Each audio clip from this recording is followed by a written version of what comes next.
This week in nonfiction, we wade into memoir, and you'll start to discover that while this seems very simple to just write about yourself, that many complexities start to arise when you put the I on a page. They say that the obituary writers for the New York Times keep a copy of their own obituary in their desk drawers at work.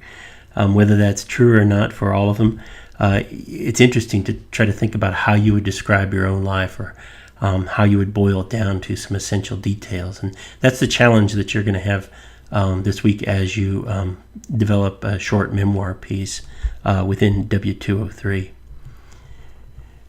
A few things to note about basic elements of the memoir is, first of all, that the I is a character here in a couple ways.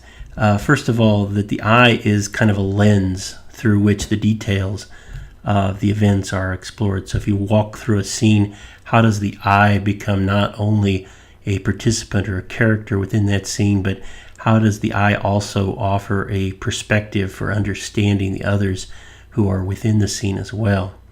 In the end, what does that narrating I want the reader to understand about that scene or those events as they unwind within the writing? Plot is important here as well, as with fiction, that the I emerges from certain patterns or causes and effects that are developed by the writer. Memoir itself is perhaps a way for the writer to recover a sense of cause or motivation or impulse that defines the I in a particular historical moment.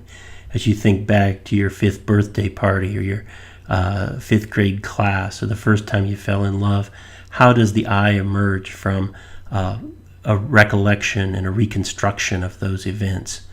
That leads to the role of memory here, right? As you recollect or explore an event in the past, what new meanings or what new connections do you draw from the descriptions of those things? As you develop the memoir, don't be afraid to use collected materials or sources that you have on your own. They could be letters or emails. They could be a journal or a diary you kept. Another nice way to try to deal with memoir is to write from a photograph, although I'd advise you not to take a photograph that's very significant within your life, like a graduation picture or a prom picture or something like that. Instead, use a photograph from kind of everyday things, or maybe a trip that you took or something like that, and you can write and describe what just happened in the photograph or what's about to happen as a way to kind of get into memoir. Kinds of themes that you might want to engage within memoir itself are those kind of larger meanings within history or family or geography. You can explore things like work.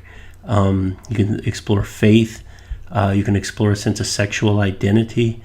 All those things are larger meanings that the reader will be interested in to see how the I fits within that kind of larger meaning. And then finally, memoir is often defined by its tone, which is quite intimate at times, right? That it explores very kind of deep details of oneself, but it can also take on kind of an anecdotal quality, right? A more kind of humorous and musing quality as it explores the incidents of the past and their place and meaning in defining the author's present sense of self. So explore with tone a little bit and see which one becomes most comfortable to you.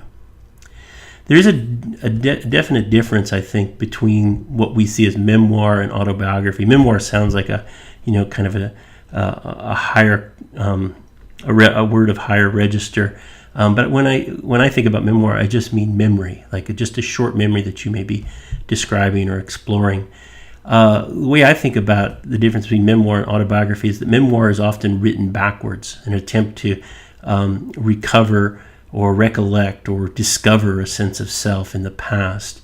What sense of cause or effect emerges from the writer kind of reconnecting with the past. Sometimes as you begin to write, you'll even make accidental discoveries about yourself in memory. You'll remember things that you had forgotten, or you'll call up incidental details, like your first memory of color. A lot of times in class, I'll ask students to do that. Just write about your first memory of color. What was it? And if you really push your memory back far enough, you will come up with one, whether that's been fed to you in your recollections, or whether that's something you actually will suddenly kind of come face to face with in memory. Autobiography, in contrast, is often seemingly written forward. So when a president writes his autobiography, a lot of times that will kind of be a more kind of postured sense of I to define the public persona in a way, which in some ways, kind of short circuits a sense of cause and effect there, so that the kind of accidental qualities that are so critical in memoir, it seems like, get left behind. So I'm asking you to do memoir because it kind of pushes you into some interesting spaces as you define yourself. One of the things that's really significant in terms of memoir, as you start to put that eye on the page, is a sense of the narrating distance or narrative distance that's present with memoir. These are the kind of personal distances that are there as you describe yourself from another time or another place. So if you're writing memoir and you're looking back to your fifth grade birthday party, which may have taken place in another space, or it's definitely took place in another time. So you're looking back across those personal distances to recollect one sense of self. Those distances may not be simply temporal or spatial, but they may be psychological as well. Often memoir becomes kind of a sense of confession, right? That as you put the eye on the page for the reader, what incidental details begin to emerge, and what are you comfortable telling the reader, versus the diary space. When you put something down on a page in memoir, are you comfortable with sharing that sense of I? What do you want to reveal or not reveal about yourself and others that are present? So if you're telling a family story, is it kind of strange to talk about your family members in that way? The great Hammond and now San Francisco writer Dodie Bellamy says that if you're not a little bit uncomfortable writing something on the page, you're probably writing something that readers won't care about. So the psychological distances and one sense of self-revelation in memoir is an important element of the genre itself. There are also senses of some linguistic distances that are worth kind of exploring in memoir. Memoir itself has some very definite transgressive aspects, right? What you're willing to tell about yourself or your family, about coworkers, etc. What is it that you want to say? What do you leave unsaid on the page? And also in terms of language, we can argue that memoir is a very obsessive act, right? About trying to get it all down on the page. How do you use language to fully explore a scene or a moment? And then finally, to set memoir in the context that we've looked at it in this week, is to rethink it as a literary form within nonfiction. Remember that the I here is a literary character. How does the I reflect points of resolved or unresolved conflict in the end? Is the writer indeed a reliable narrator of his or her own life? So as we go forward and look at fiction in the next couple of weeks, we'll rethink the idea of point of view. Here it's first person point of view. The I is a narrating element of the story who appears as a character. In what ways do you feel that you are a reliable narrator of your own life? In what ways do you feel maybe that you're not as reliable in some cases by what you're willing to tell or not tell? That's a tension within memoir that is worth thinking about as you go forward from here. Also think about the line between fiction and nonfiction here. The page itself is a dramatic and psychological space to explore. In what ways do you feel that you're fictionalizing the incident that you're describing here in some ways, perhaps? Is it possible to remember everything? In what ways do you have to reconstruct things?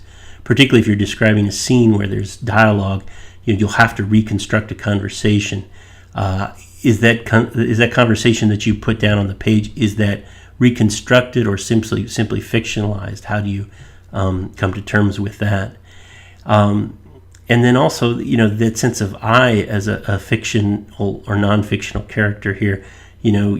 Memoir always kind of leaves you with a sense of surprise in the end. Like, as you start to describe an incident or an episode or a scene, do you recognize yourself within it as you kind of start to untangle the causes or motivations or impulses that you acted upon?